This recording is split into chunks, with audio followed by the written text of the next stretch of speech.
Monster, how should I feel? Creatures lie here, looking through the windows. Monster, there are voices. What's up, guys, and welcome to another episode of the Powerhouse Mentality Podcast. I'm your host, I'm Caitlin. Guys, today we have an amazing episode that I've been very excited about. It's been a long time coming, but today I'm going to be interviewing my client, my friend, Paul Garcia, on the last year of his life. And I'll give you a little bit of context, but I'll let him take away his entire story. I don't want to give too much away here. But on January 1st, 2021, Paul was in a position where he never wanted to be. He was, quote, rolling out of bed. It was difficult to tie his shoes. He was the heaviest he's been in a really long time, and he just wasn't happy with the person staring back at him in the mirror. So he made the decision to make the commitment to go all in on himself in the year 2021. So he started with 75 Hard, with the intent on finishing the Live Hard program. And somewhere along the way, he decided to commit to 365 days straight of zero options, zero compromise, keeping the promises that he made to himself every damn day for 365. But when he got to the end, he did something pretty cool. Just to prove that you can always do more than you think, he did an extra day, 366. And now, even though the year's done, Paul is still going all in on himself with a little bit more balance and finding this lifestyle that he's loving and continuing to see results. And it's been an incredible journey to watch, to be a part of. And I cannot wait for you to hear his story because he shares so much value in this episode. So please, guys, when you do get that value from this episode, because I know that you will, please like, subscribe, share the podcast with one person who needs to hear it. Because the mission here and the mission of this podcast is to help people become the best versions of themselves. And this is some information that you all need to hear. So, without further ado, let's get into it.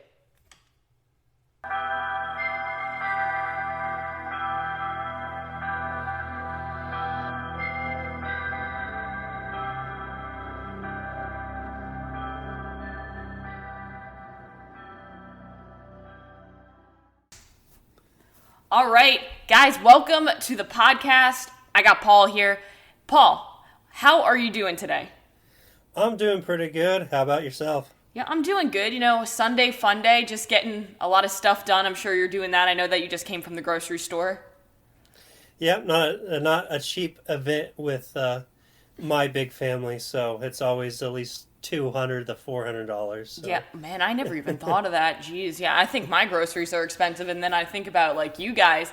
So, like, Paul, tell us who you are. Tell us, like, kind of, you know, what should the people know about Paul? Like, I know you're just, like, a super normal, typical guy. Like, there's really nothing special about you besides, you know, what we're going to get into. But who are you? Tell the people. My name is Paul Garcia, so from Wichita, Kansas, so born and raised, and I moved across the country quite a bit from 18 to 28, so kind of just all about from California to Tennessee, but basically I'm married, have 5 kids, 3 of them step, 2 of them from my own, and age range right now is 14 all the way down to a year and a half, so yeah, I'm pretty much a normal guy. I work for BG Products. I'm a proving ground shop manager, so I'm in the research and development division. So we design tools and test products for anything for fuel lubricants for vehicles. So from the front end to the rear end, we pretty much take care of everything. So other than that, I'm just a regular dude, dad that comes home and hangs out with my kids and plays video games with them, plays games, and I like to play guitar, so I've done that. So I had a pretty decent music career in my early 20s. So, but that's pretty much it, I think, for myself. So I'm 35, if anybody's wondering. Yeah, I mean, so for those of you who make the excuse that you have a kid or something, Paul's basically like throwing all that out the window for you because not only does he have 5 kids, but he has, a wife and Donna, his wife, is a nurse, and she does a lot of stuff on the side too. She's going to school right now too, right? Yeah, she's actually going through her doctorate, so her DMP program. So she's busy as well. So she basically does school pretty much actually full time. She does teach clinicals as well. She is also a teacher, and then she also works 2 to 3 days, sometimes 4 days of work, depending on what it is now in a nursing home. But it's a wide range of nursing homes, so it has different like skilled care, long term care, even several other different units. And she did work at the hospital until recently. So yeah, she's always busy too. So there's not a day that goes by that we haven't been busy. Yeah, So, I feel like every single day, basically, for you guys is just like a what's gonna happen today kind of moment. pretty much it can change. Like who's sick, who's not sick, who's doing sports, who's not doing sports. It's just like everybody's always in fight or flight at Paul's house, like no doubt. But the reason why I have Paul on this podcast, and I kind of mentioned it a little bit in the intro, but me and Paul have been working together. Paul's one of my clients. We've been working together since March 2021. So about 3 months into your recent journey that we'll talk about okay, so on this podcast, I talk a lot about the Live Hard program and 75 Hard and how, it changed my entire world and how I've watched it change so many other people around me. Now, Paul, when I first got on the phone with him, he told me he was going to do the Live Hard program, not just for the year that you're supposed to, but literally every single day for the entire year without any break, without any compromise, without any other option, but to become the best version of himself. And Paul, you did that, right? Yeah, I did it for the whole year, and then I did an extra day because I didn't want to leave leap year on the table and like, okay, well then I got to do it a whole nother 365 days. So I did it for 366 days straight. Yep, because like I said in the last podcast, guys, you can always go one more. And the crazy thing about that is that there are so many people out there who complain that they can't even make it 14 days. They can't make it 2 weeks. They have to have a cheat meal every 6 days because, they can't do it without it. Paul went 366 days without, breaking any of the promises that he made to himself. And there were a lot of really tough moments, and we'll get into those, but the first question I really want to ask you is, what were some of the determining factors or, kind of key events that led you to make the decision to start 75 Hard on January 1st? Well, there's a number of factors of things, switching my career at the time for 2017. So 2017, I lost a whole bunch of weight the wrong way.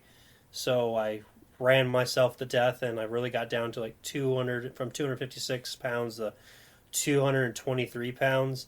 But I lost all my muscle mass. So from 2017 into 2017 all the way up to 2020, especially with 2020 with the gym shutting down. So that was like my first year into like really being in management. So you're concentrating on your guys, trying to make sure they're taken care of.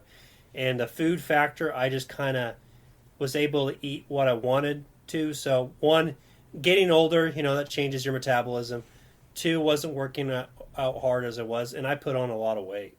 Like it took time. It took about 3 years, basically 4 years. So from into 2017 all the way to 2021 is basically I went from 223 to 282 pounds. And I kind of found the 75 Hard program out of whim. Basically, I found Andy Purcell, the Real AF podcast was the first introduction to him off of Facebook. Probably, I think it was in September of 2019. No, it was actually December of 2019 is when I first got introduced to Andy. Oh, wow. So I listened to the Real AF progress all throughout 2020, and I really didn't decide to do 75 Hard of him actually talking to about it because he kind of started the episodes again. Probably September, October of 2020 is when I really decided I was going to do it, but I was going to start January 1st. Mm-hmm. I know that's kind of cliche, new year, new me, but that's really where I had it set where okay, this is what I'm going to do. I'm going to have a start date because we just had the birth of our son in August. So I mean, I knew I was overweight. It ballooned up to a point. So it happens slowly with weight gain. You kind of just notice little things, but it was for me like rolling out of bed. I actually had to roll out of bed. It wasn't just, hopping up and getting up and doing what you're supposed to do, or tying your shoes for your stuff. You had to, I had to move my foot up to actually tie my shoe. My clothes were fitting heavier. I was like, the belt's getting bigger. You're not fitting the same stuff. You're wearing stretchy jeans and you're stretching out your work pants. So it was like I knew I needed to make a change, and I really needed to do that. Like my career was always good. I was always focused on that. I had to discipline through that, but I didn't have the discipline with my fitness and my eating habits. Yeah, and that's like, I find that a lot of people are like that. There are a lot of people who are really disciplined in certain areas, like specifically their career, where like they will have zero options when it comes like that comes first no matter what. They're always going to get their shit done. But then when it comes to actually bettering themselves with their health, with their nutrition, with their fitness, that's generally the thing that they push to the back, right? Because I can pay attention to my health and my fitness later. Right now, I'm going to focus on my career. And generally what I see when that happens is that you're literally limiting yourself on how much better you can be in your career. Because, yeah, you might be killing it, but could you imagine if you had more energy, if you had more confidence, if you felt better overall, how much more you could put into that career? And I'm sure that you've seen that over the last year. Even though you were doing great, I'm sure that you're doing even better now. Oh, yeah, 120%. I'm executing far better than I ever was. I'm sure you've also, like, learned so many things through reading, too, with the 10 pages a day that you can implement into your career. Yeah, correct. I've always been an avid reader, so I really got into personal development when I turned 20, right before I turned 29, so around 28, I actually started really getting into it. So I've always been an avid reader, but actually reading even more. So you're supposed to do 10 pages. I was probably averaging 25 to 30 pages a day. I'm a really fast reader, always have been. So I was just mowing through books. I even reread books because, you only learn about, if you're good enough, you can learn at the max 20% of a book. You can remember that, so you have to go back and read it. So literally 5 to 10 times, or even better, reading the same book 10 times, and you can be a master of that book and actually understand the information, and then go apply it. So it's actually really good that it kind of forced me. So there's days I didn't, some days I wouldn't read, but other days I would read a lot. But this actually made you read every single day, which progresses you even further faster. Yeah, and I find when I read, like, because right now I'm reading The Magic of Thinking Big, and this is my third time through it, and I feel like every single time I read one of those books again, I get so many different things from it that I, was like, wow, I didn't even remember reading this part, the last time. You know what I mean? Oh, 100%. Yeah, you'll get the whole overall concept, and then once you read it again, you'll get a few more nuggets, and then you start getting down to the really small details each and single time you're reading it, and then you're able to apply that in different ways or master it. Even if you let it sit for a long time, come back to it, you always find something new. So I really enjoy rereading books because you get so much knowledge gain out of it. And I'll do that whether it's a manual or a research paper that I'm reading for work. I'll come back and read it, or I read it and then I write it down verbatim, word for word, so I can put it in the memory. Then I'll come back to it again. So you always keep that knowledge train going, always be learning. Oh, yeah, absolutely. Now, this is a random question. Well, I guess it's not random because it's kind of on the same topic, but what has been one of the favorite books that you've read, or top 3 throughout the entire program? Well, I guess I'll put it in the same as one. I'll put Winning in One Category by Tim Grover. You have to read that book while I think on 75 Hard or doing Live Hard. They'll really put it in perspective of what it means to do this program and actually put yourself out there, that this is not just a fitness program. I mean, you will get fit, you will lose weight, just like Andy says, but this is more of a mental challenge for you to, for lack of a better term, get your fucking shit together and be disciplined on it. So those two books will put you in that category and put you in that mindset. So I kind of classify those as one book. You need to read both, which Winning came out during my last year, so it was kind of perfect. And I really loved Winning, so I actually want to go reread that. But I read Relentless like 3 times last year just to keep the momentum going. Momentum's a very losable skill. Yeah, and I feel like a lot of people don't recognize that. They think, oh, well, I'm doing great now, but if you don't continue to practice that discipline, it's just going to go away.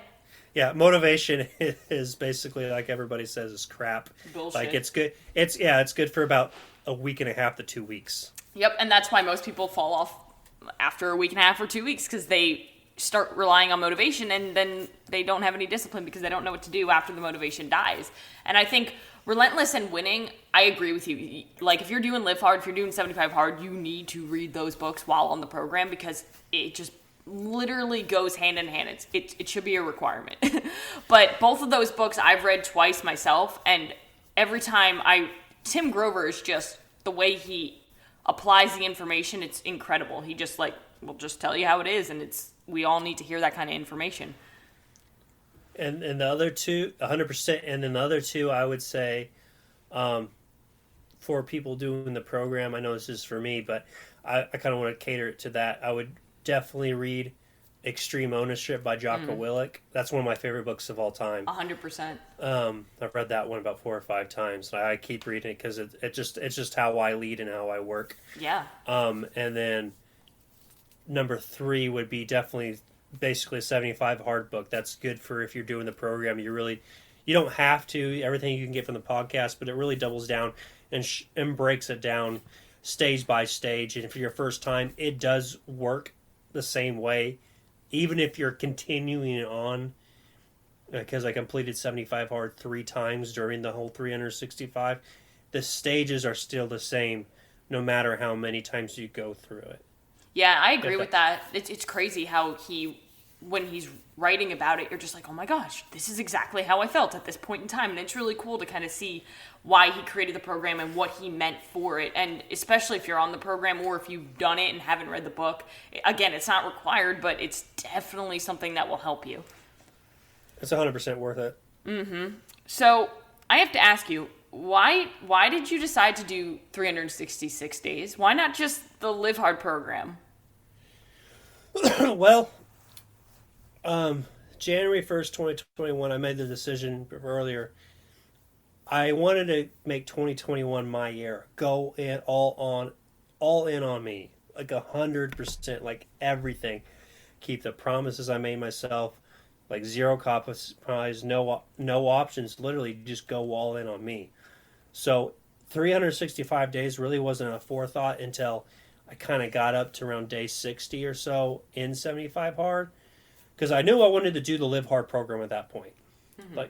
So I wanted to do that. I was like, well, I'm going to take a break off and do phase 1 here and do, this here, do phase 2 here, phase 3, maybe throw a couple more 75 hards in. But then I got to thinking, I think I heard Andy on a podcast say he was on for 570 something days or something like that.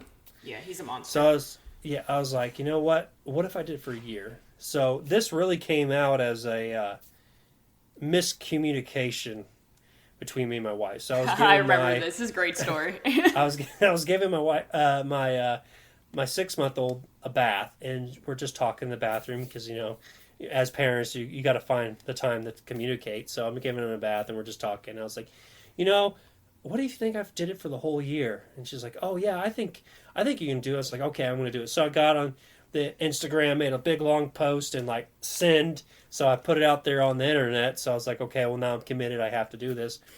And then I think it was towards the end of phase 1. She's like, wait, you're doing this for the whole year? I was like, yeah, we talked about it. She's like, no, I thought you meant just doing 75 hard in phase 1 back to back. I didn't know you were going to do it for the whole year. It's like, well, I opened my big damn mouth on the internet now, so now I have to do it. Right? It's like, dang, I already put it on Instagram. That means it's real. Yeah. I can't not do it now. Yeah, I can't back out. So, yeah, basically one miscommunication, let me put it on the internet, is actually what led me into it. And I wanted to be a man of my word. I wanted to go all on me. So I just said, okay, well, this is what we're doing. Yeah, I mean, it's not going to be a bad thing because it makes you just a better person. As much as people are like, oh, it's not sustainable, it's no, it's not sustainable for, if you're doing it for the wrong reasons. But if you're doing it, if you're doing 75 hard just to lose weight or just to get in better shape, I think that you're doing it for the wrong reason. Because like Paul said, it's not a diet, it's not a fitness program, it's not a fitness challenge. It's a mental toughness program. It's meant to teach you how to become the best version of yourself and win the war against your own fucking mind and overcome all of your bullshit. And it got me out of a very, very dark place, and I know that I got Paul out of a place where he never wants to be again at 280 plus pounds and just not being able to, and rolling out of bed, right? But, oh, yeah. I mean, it's not a wrong decision if you're doing 75 hard, especially if you're doing it for that long. But, so, what are some key things that you've noticed of you on day one of your year and you today? What are some things that you notice about yourself that are different? Well, I guess like everybody will notice the physical changes are there. So obviously going from, 282 down to, I think I ended at around 236 or something. I'm around 240 now, and I'll swing back. We've been working together, so I'll swing from 235 to 241. That's my happy medium right now, and we know what we're doing, even with Art Fitness, but we have specific goals. So I think the biggest thing is going from like a 50-inch belly down to like almost a 35-inch to 36-inch belly, and a 42.5-inch waist down to a 34.5-inch waist. Actually, I measured today, so I'm 34.5 inches. Ooh, damn. So that's where I'm at so far. So the biggest thing is the physical changes. You go on Instagram and you actually can see the before and after. I mean, a big boy and then skinny. Yeah. And I'm tall, so I'm 6'4". So a lot of people, I actually photograph a lot smaller than I actually look in person. It's really weird. I don't know how that works out. But my brother's the same way. He definitely doesn't look like he's 6'4" when we take photos, and then it's like, oh, hello, giant. Yeah, that's exactly the same thing I get. So I don't know why. Maybe it's because I'm linky and I have a long torso. But I've lost a lot. I mean, I went basically. I'm back into a 34 size pants. I haven't been that since I was like 22. Yeah, you had to buy like an entirely new wardrobe.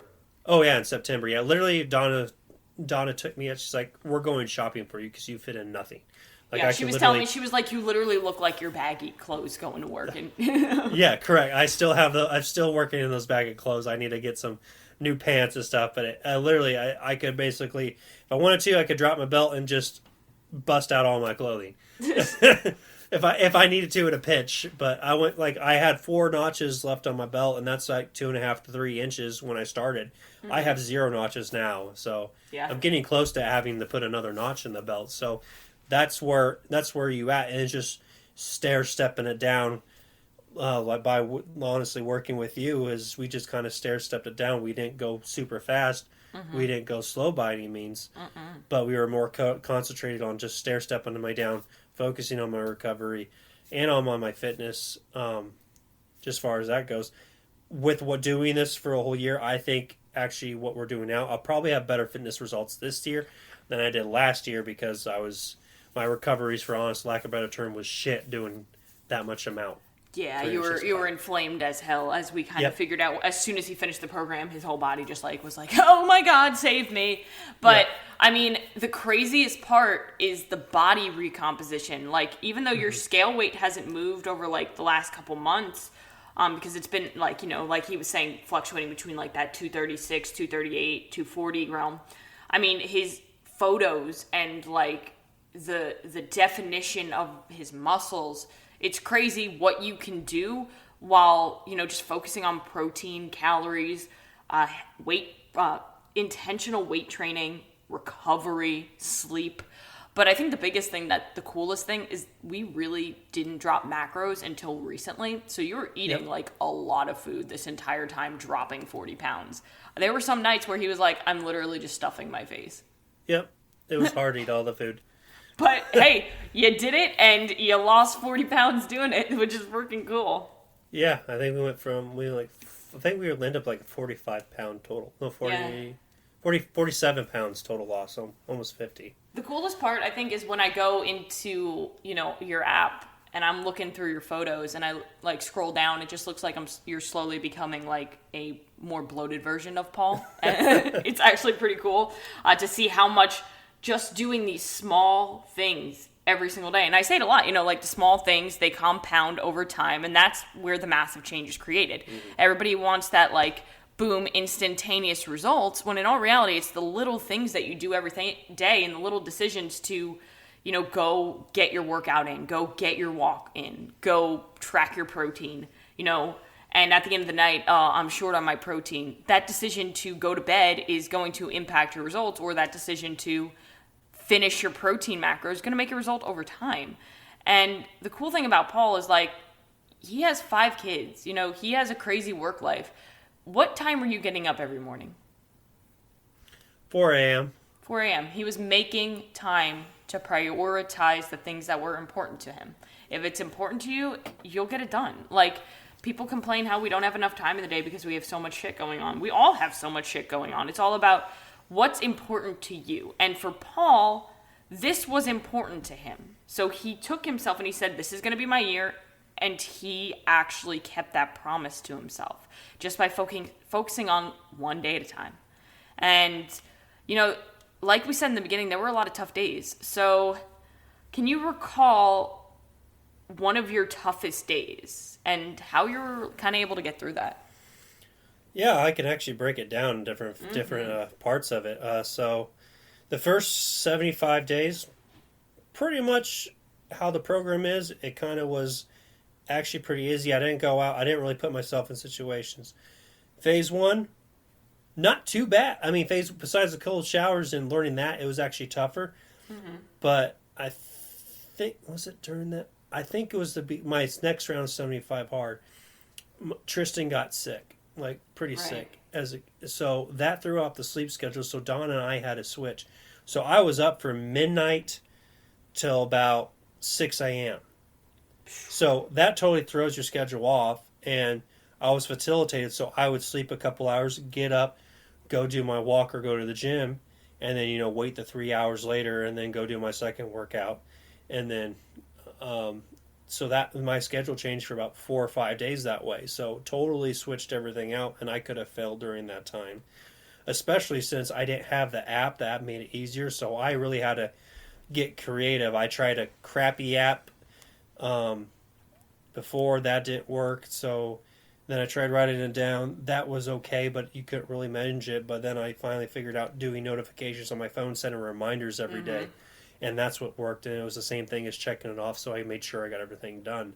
So you just really got to build those systems and those internal systems and build the discipline and be determined about it to actually get it done. Like, it was 0 options mentality. So that was like the first tough time. The second time was tough. I think it was phase 2. I got sick. Yeah, you got really sick. That was phase 2. I remember that now. Yeah. I got sick, had a fever and stuff like that. So, and it was about almost a week. No, it was a week. It was almost a week. No, it was like 3 or 4 days. So I got sick, and those 3 or 4 days, I still did it. Like, I wasn't able to go to the gym, but I still did I would wake up, go get my stuff, go for my workout, pop a couple Dayquil, and when it was time, I could walk on the track when the kids' schools wasn't in session. I would walk on the track, and we can see the school track from my house. And I was making sure, so, well, if I pass out on here, at least, my wife can see me passed out on the thing. I was going to get my workout down no matter what. I remember you telling me that. And Donna was like, well, it's fine because I can see him, so it's all good. And I was like, that's support. That's just everything. And you guys are like the best couple ever.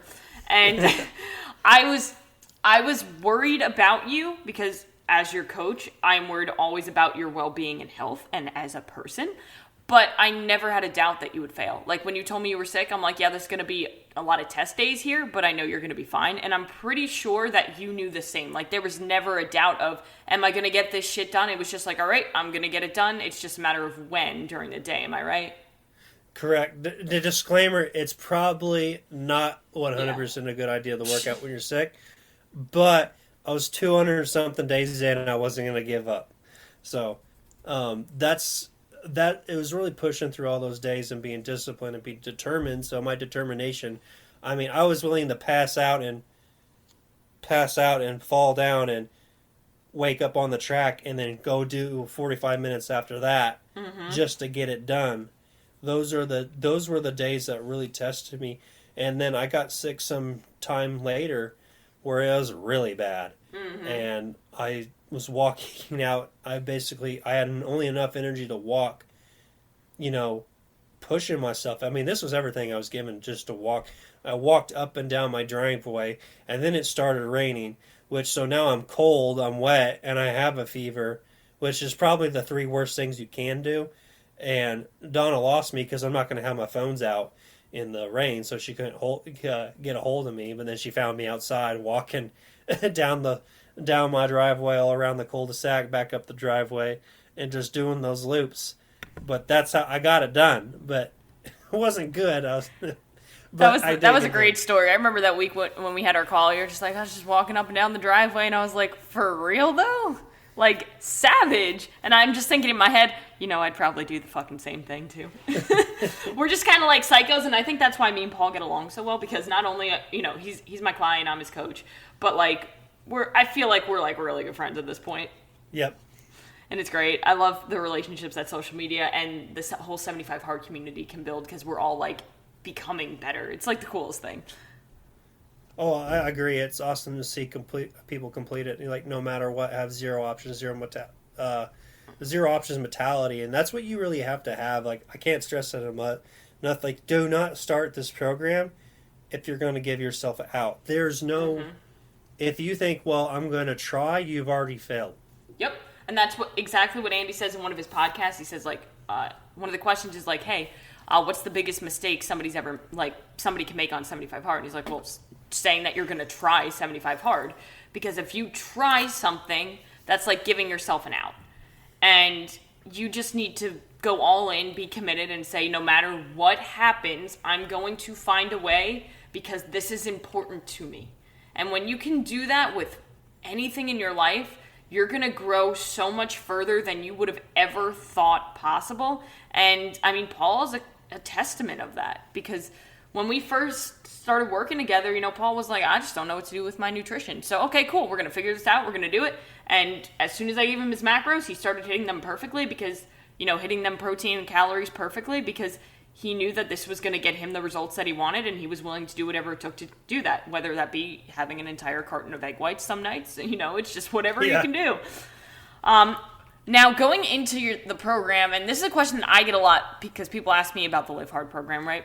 What are the 3 biggest things that you've learned from the program, or that you've taken away from the program?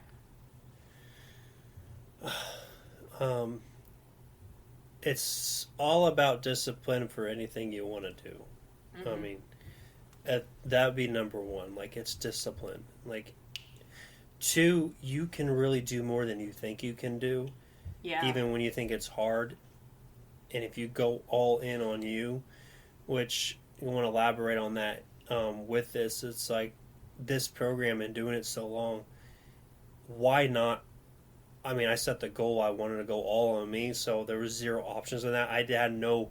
There was no failing for me, because there was only one option. If I failed, that would mean basically my life was worthless, and that's how I put my mentality on that. And if you can't go all in on you, then what's the point? You can't hold your promises to anybody else. You can't be the best version of who you need to be for anybody else, because if you fail yourself, then what's the point? Like, you're not going to be there for anybody. You're not going to be the best version for your friends, your family, your work, your career. None of it really fucking matters, because you can't keep the promises to yourself. If you can't keep the promise to self, you're basically lying to you and everybody else. Yep. 100%. I couldn't agree more with that. And I think I actually just put a video like this up in our First Form app announcements this morning about, like, there are so many people out there who are living their life to please other people, when none of that fucking matters if you can't be the best version of yourself, because you can't pour from an empty cup. Live your life for you. you know? And like, that's one of the things that I learned from the program too, is that you're capable of so much more than you could have ever imagined. And the reason why we don't accomplish a lot, or why some people literally can't get past the point where they're at right now, because they settle for mediocrity, because they build a barrier in front of them that doesn't even exist. 100%. And then the third thing would be, it's going to take time for things like fitness is a long-term investment. It's going to take time to get the body you want. And also it's going to take time for you figuring out what works. You're going to have to change it. You're going to have to evolve each step of the way. And then also it's going to take time for habits to set. I mean, you're not going to fix it in 30 days, 60 days. In 75 days, you can fix it really well. But if you're coming off the program and you're so if you're thinking about what you can eat, if you're happy about that, then you probably should go right back on it, because you didn't get the discipline out of it. You didn't do it correctly. 100%. Like, people think, 21 days to form a habit. I mean, yeah, maybe. Maybe you get a little bit more consistency after 21 days, but it really all comes down to you're going to have to work really hard for a really fucking long time, longer than you think. And it needs to be more than a 30-day fix, because that's bullshit. Yep, I agree. And I actually enjoy, like, I wouldn't call them cheat. I work them into my diet. Yep. I enjoy the foods more. Like today, we had an impromptu date, and I had my macros in the morning. I'll work it in, and I'll finish my meal tonight. We went out, and I had a couple of beers with my wife, so I'm going to work it in. I've done that before and still hit all my macros. Yep. But it's more enjoyable. Like, because I'm still going to my goals, but I'm working it in to fit me now. And I'm still able to resist all those urges where, like, I'm going to have a cookie here. I'm going to have 2 cookies here. I'm going to have this. Like, no, I really broke all my habits. I broke my diet soda habit. I broke my sweet tooth habit. I broke my bad foods habit. I mean, technically, I can have all the bad foods I want now, and I don't do it. I still eat what I am supposed to be eating. I'm actually doing stuff a little bit more stricter. Yeah, we're in a little bit of a cut phase now, where we've lowered macros slightly, but he's still, like he said, he's enjoying his life. He's having date nights. Last week you made like a healthier version of a pizza when your family had pizza night. He customized his own pizza. He fit it into his plan, hit his calories and protein. It's all about mastering the basics and understanding that, hey, you can live your life and still see results. You just need to have discipline, and that discipline will give you freedom. 100, yeah. I mean, that's it. I mean, it's just fitting to what your goals are and make sure you still maintain them, but still enjoying the small things that, with your family that you're going to, because, having pizza night, that's something we do every Fridays. And like, okay, well, I'm going to do that. I did that this past Friday with him, but I worked it in. I did last Friday. I worked it in, and like, I'm not having, like, old pizza night for Paul was, let's get a large pizza and I eat the whole pizza. Yep. New pizza night's like 3 to 4 slices, 5 on a heavy night, but it still fits in with everything. And I'm not going over any of my calories because I prepped I know what my Fridays, so I prepped the whole day for that. I have it planned out. Like next weekend, Super Bowl, we got invited to the Super Bowl party. I won't have pizza night on Friday. I will cut those calories, and then on that Sunday, I'll tailor everything into. I have all my protein out when we go to the party. I'll make sure I have my protein in there, and I'll work in the couple of drinks if I have them with a couple of my friends. Exactly. So it's all you prioritize what you're doing. Like, a couple won't kill you, but I'm not going out and over drinking now. I don't do that. Like, I don't do any of those bad habits where I probably since January I probably had what one person maybe has in a night now. As my drinks. Yeah, it's awesome. I think that's like the biggest thing that you took away as far as like one of the coolest things I noticed is like when you got off the program and you were like you could eat all this food and it took you like a week to actually go out and have a meal. And when you did, you tracked it all and like you had your beer and you didn't have like 12 beers. You had a couple cookies. You didn't eat like the entire tray of cookies like you said you would have in the past. And that's like, it shows you that you have the power over that food. Like, that food does not control you. If you want it, you can have it, and you can work it into your day, but you don't have to go all out and, like, satisfy that craving and leave it there. Because what is it going to do to you to have more and more and more? It's just going to make you feel like crap. Yeah, and you're still, I want to capitalize on that. You're still going to have that voice in your head that says, okay, well, let's do it. Yep. Like, even like I'm doing that, that voice is still there, or quote unquote the bitch voice, as Andy calls it. It's still in there, like the give in and do that. It's just, I've done it so long, I can just ignore it and just go do something else. Yeah, it's like I hear it, and then it's like, cool, fuck you. I'm going to do what's going to make me better. Yeah, and it's not like the only thing intensely that I've stopped doing. I'm still working out 6 days a week and actually having a full rest day now. But those 6 days, I'm still getting after it, and I'm still doing extra things for my knee. But I'm not having those 45-minute walks after it. And actually, my recovery is actually a little bit better on everything, especially with being lower calories now. So I have to really focus on that. Yeah, and your training has been really good lately. I mean, as far as just like, I know that you're getting after it. You're working hard in the gym, and that's it, guys. It comes down to intensity and intention. You don't have to be at the gym for 15 hours, 3 hours. You don't have to do that. As long as you're being intentional and intense with everything that you're doing. And I think that's a big thing that the program teaches you as well, is to not just kind of like check off boxes, is to actually go in and be intentional. But, I mean, the next thing, I kind of want to start concluding this, but the biggest thing I want to know is, like, what do you want to tell people who are thinking about starting 75 hard, but they're not really sure, maybe it's not for them, or they're kind of scared? What is, like, something you would tell somebody who was in your shoes when you first started? Well, that's a good question. So, the first thing to do in any journey is, like, it's okay not to have a plan. Make a basic plan and just go with it. Boom. Like, it's okay to change your plan throughout the whole entire time. Like, I didn't stick with the same thing through the whole entire time. Literally, my first thing with 75 hard on my diet plan, because you can choose anything, was portion control. Yep. And cutting out the food. I had a no food list. I didn't eat any of those no foods. And then I had my good food list. But I just cut the portions down, and I lost 20 pounds. Yeah. It's simply about managing it. So that's the first thing. Like, and then I knew to get the next level, I worked with Caitlin. Caitlin messaged me through Instagram. I don't know how. Maybe I liked your post or whatever. I feel like I commented on your post probably about like you doing the entire Live Hard for a year, and I was like, the fuck? Yeah, you sent me. Who's this guy? You sent me a message, and then I think I commented on your macro, and then you sent me a video message like, why the hell aren't you on my team? Yeah. And then, okay, now we're on. Then I was like, okay, well, I'll just join and see. We had a consultation call, and that's it. But it's fine not to know what you're doing. It's fine for your plan to evolve, because it's going to over time, just to reiterate that. But why not start? Like, if not now, then when? Mm-hmm. Because you're always pushing it down the line, and you're never going to go all in yourself. You only got so much time on this planet, so why not maximize it? And during this time, I mean, Caitlin knows, my wife was coming off postpartum, and she actually, I think she got better results than I did the last year. She got insane results after like 3 weeks too. I was like, is this like photoshopped? Yeah.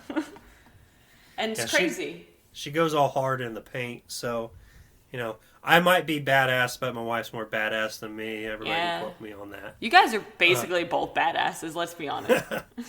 Thank you. Yes. But the thing is, just go all in on you. Like, there's no reason not to. Mm-hmm. Like, if you want to be at a certain weight, that number will change because your body composition will change. Your fitness will change. Like, maybe you have a strength goal.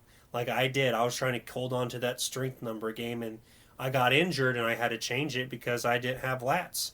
Mm-hmm. So I got on DLB daily because that's what my wife does, Dana Lynn Bailey stuff, and I love it. I love her training style, and actually grew my lats, and actually that's where all my definition stuff come, and I do that 6 days a week, and it's better workouts than I had than my body built, my based my powerlifting bro workouts, because they really weren't benefiting me. And I, looking back, I even told you this before, that I could have probably been further. like Yeah. looking in the past. But it was something that we evolved and adapted, Yep. and now, I mean, the results are speaking for themselves. You're getting way more defined. Doing her workouts are freaking crazy. If you guys don't Yeah. know who Dana Lynn Bailey is, go and search her, and you'll just understand just by looking at her that her workouts are freaking crazy. But they deliver results because you're pushing yourself and you're being intentional with using your muscles in the right way. If you want shoulders, just do her workout because she doesn't. For real. Delt workouts are no joke. Like, Send me like the shoulder like death by lateral raises. It's like, oh well, that sounds lovely. mm-hmm.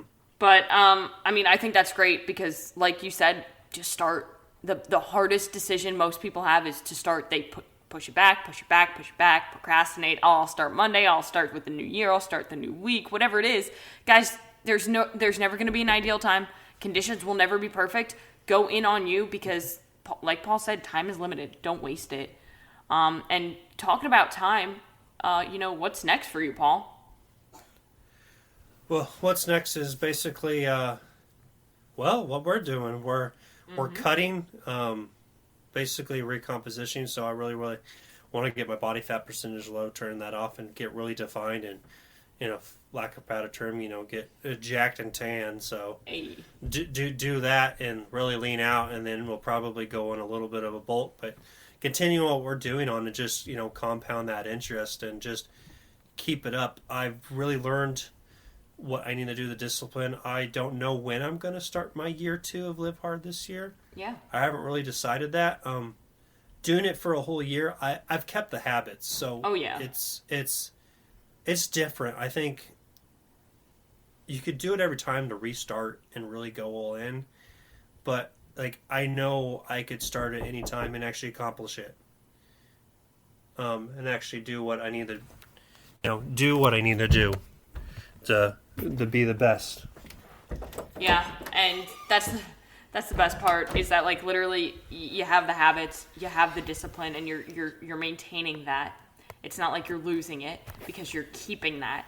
And right now, I think our goal is what, Chris Hemsworth, correct?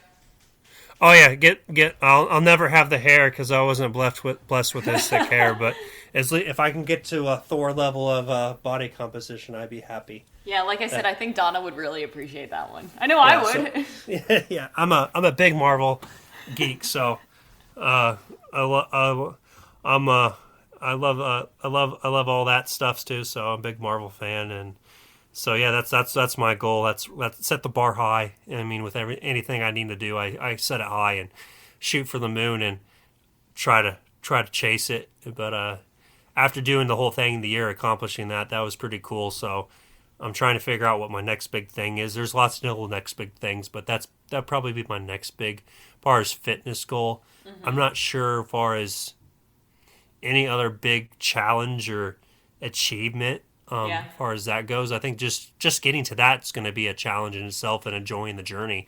I mean, enjoy the whole process because I enjoyed it. There was ups and downs. There was cool times, crappy times where you're talking to yourself for 15 minutes of why the hell you should be doing this and you want to quit.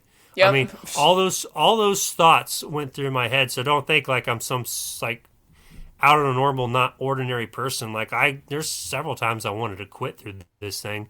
It's just I didn't. That's the game changer. Like, there's nothing different for somebody who succeeds and somebody who fails. It's just the other person just didn't quit with their bullshit. Mm-hmm. I agree with that. Like people always say, "Oh, well, you're so lucky. You're so into working out. You have all this discipline." Nah, there are so many days where I just want to sleep all day, where I don't want to get up. I don't want to do the things.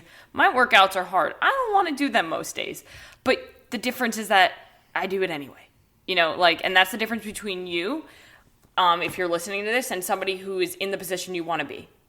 You have to ask yourself the question, are you doing it even when you don't want to do it? Because if the answer is no, well, why don't you try it for a little bit? I promise you that it's going to deliver you the results that you want. Yeah, just do it. I mean, there's no downside, and if you need help, contact Caitlin. If you want 75 hard questions, contact her, contact me, man. I'm more than happy to help you, just ask, because that's the biggest thing. If you need, their help is out there, especially if you're part of the First Form community. Oh, yeah. Or you should be and use their products. everybody's going to help each other. That's the main goal. So there's no downside. There's only an upside of joining something that's awesome, and you're going to get the best results. Is it going to take time? Sure. Is it going to be hard? Sure. Are you going to hurt a lot? Yeah. Are you going to be sore? Yeah. I mean, I was sore for 366 days. Yeah.